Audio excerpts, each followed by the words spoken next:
Hey, Tony Gaskins here. Wanted to answer the question, why don't some men fall in love? And to be honest with you now, this is actually more common than you realize. And the reason why is because most men are afraid of love and most men just don't drop their guards.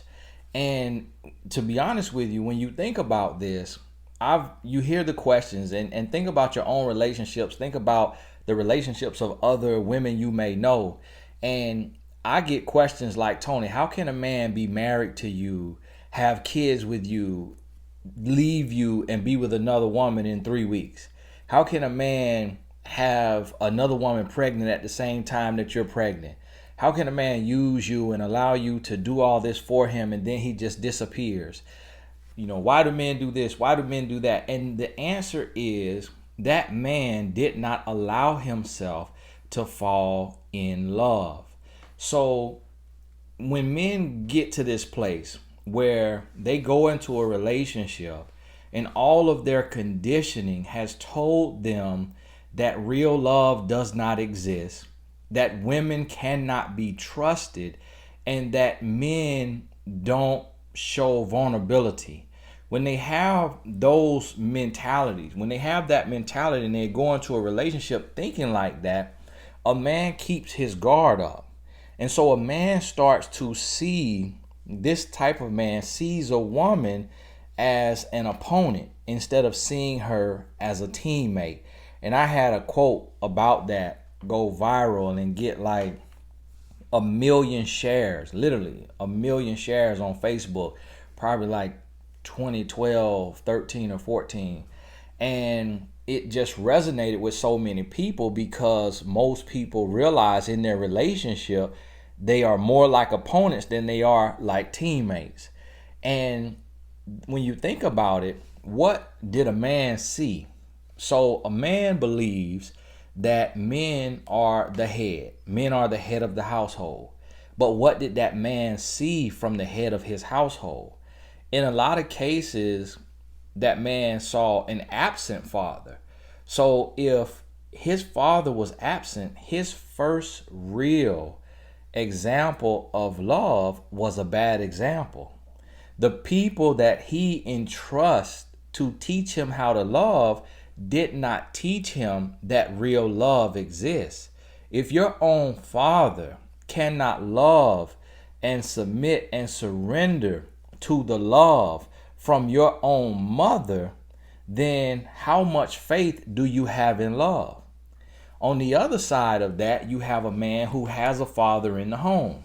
But if the father is in the home and that father is still suffering from all of this conditioning that says men don't cry, men don't listen to women, men are the head, and they think head and leader means dictator. Instead of leading in love, they think it means dictatorship and being a tyrant. My way or the highway, dominating, controlling, or if not doing that, manipulating and deceiving. So this man grows up and he sees his father operating from a place of fear and insecurity. And yes, his father may work hard. Yes, his father may make good money. But if he sees his father cheat, if he sees his father yelling at his mom, cursing at his mom, beating on his mom verbally or physically or both, now what lessons is this young man getting about love? At the same time, a lot of women see these same type of examples. And on the other side, women may see an example where they don't see anything negative from their father because their father is trying to appear to be Superman. So a woman never really learns from her father the weaknesses and the insecurities of a man because her father did not let her know that he has kryptonite, that although he may be Superman, he has some kryptonite that breaks him down and makes him weak, and that he has to confront his weaknesses. But if he doesn't show her that and talk to her about that and help her understand that, she goes into a relationship with a misconception about what a man is and who a man is and how a man deals with his issues and problems. And then her mother may have also hid her pain. And it's a lot of times growing up to where I'm talking to people and they say, look, when my parents would fight, they would say, oh, we're just playing. But I knew they were fighting. And so that taught me that fighting, yelling, screaming, cursing, all this stuff is a part of a relationship. So what happens is, on average, a lot of men have a belief that real love doesn't exist.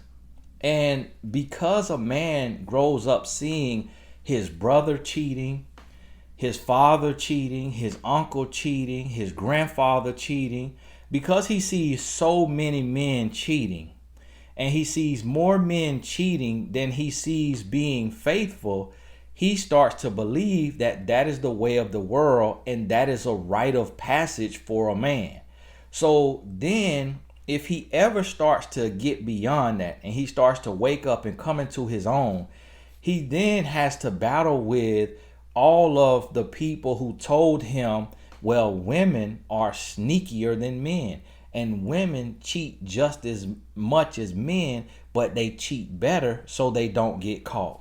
And you'll hear so many men online who giving advice, these bitter men who's been hurt by a woman, saying that all the time. And there is some truth to it to a certain degree, but I know for the most part, I know that it's not equal, that men cheat way more than women. And the reason why I know that is because when I was out there in the streets, it was so many women I would approach and they would say, I got a man, I got a man.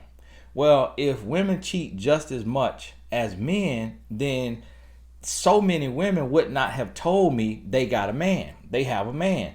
They would have just continued, they would have given me their phone number and cheated.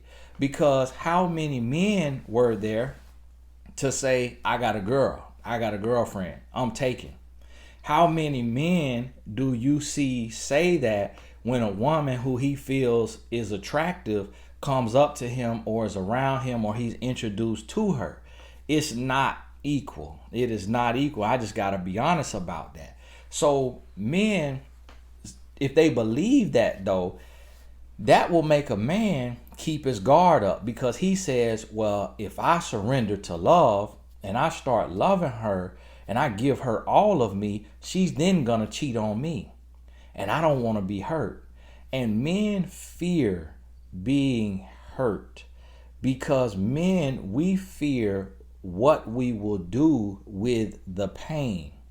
Whereas women have been conditioned to hurt, because it's a lot of women, so many women that I have worked with and talked to and coached who were abused sexually as young as 2 years old.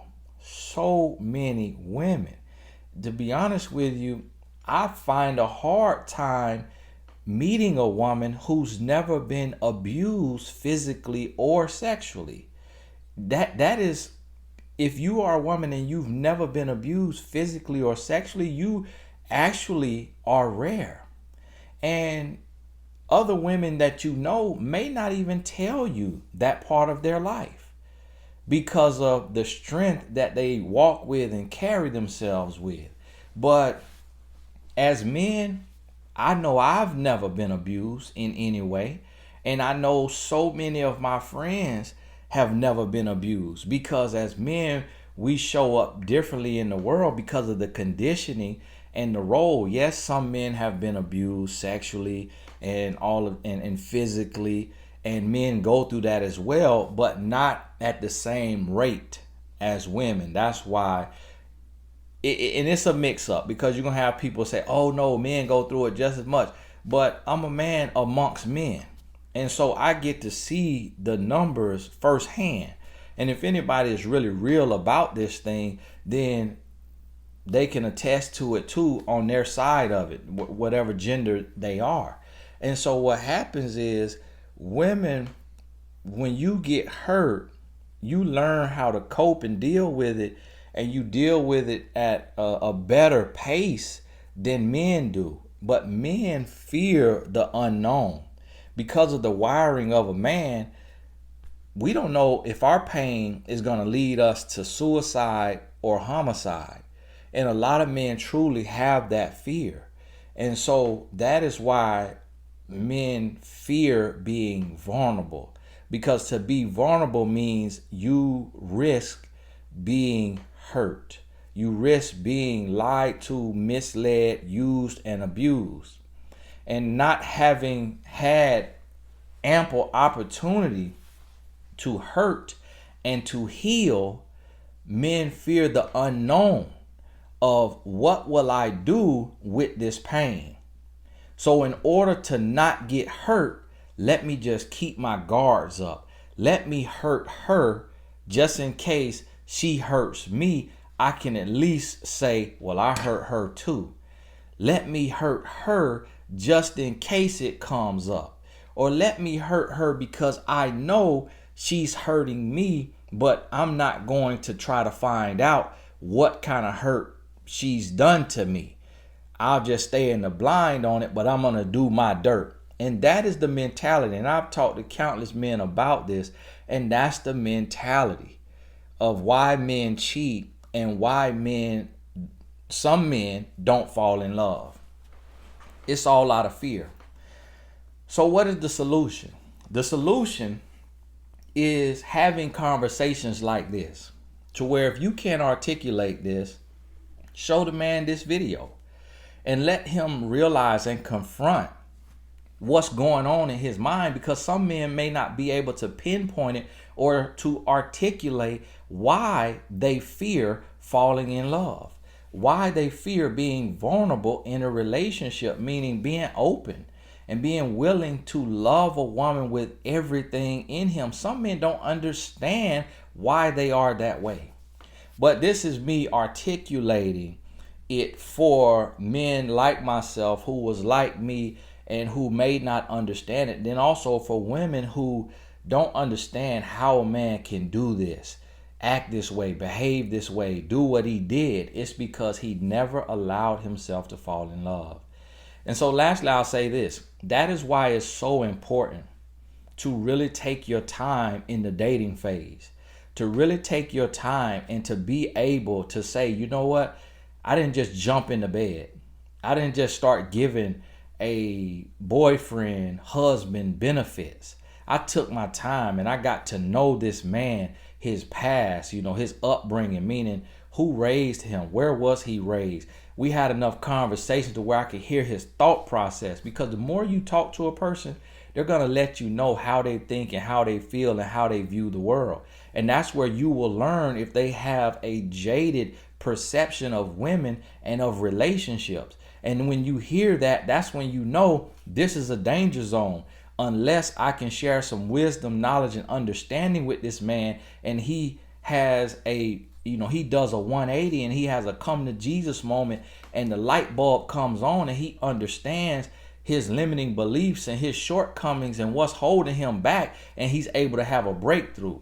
Unless the conversation does that for him, then I got to keep it moving. And you have to be willing to keep going, and don't settle and feel like you finna be Mrs. Fixer-Upper and then end up getting yourself hurt because he was set on not changing, not being open to love, not surrendering to love. And now here you are with a broken heart because you thought you can change this hurt and jaded, lost and confused, broken man who has been conditioned to believe the worst about himself, women, relationships, and love. So, hey, I hope that makes sense. If you got this far, please put "be blessed" in the comments, just so I know you consume the whole message. I also want to know that when I'm talking this long, that it's people who are really truly seeking some outside, input and insight, just to weigh it with your own, chew the meat, spit out the bones, get what's for you, and let the rest go. I want to know that I'm not just wasting my breath. Thank you so much for being here, and we'll talk soon. Remember, I try to do daily uploads because it's just 20 minutes out of my day, and then I can go back to my writing and doing and coaching and doing whatever I'm doing with my work, my business, and my family. So check back daily. Typically, I try to upload around noon, 1 p.m. Eastern time. And to my new members, thank you so much. To the members of my channel, I'll be doing lives where you all can submit questions on the live chat on Sundays, 9 p.m. Eastern. If you are not a member, you can look in the description and click the link to join. It's very, very dirt cheap, and I did that on purpose. $1.99 a month. Hey, this is Tony Gaskins. God bless you. We'll talk soon.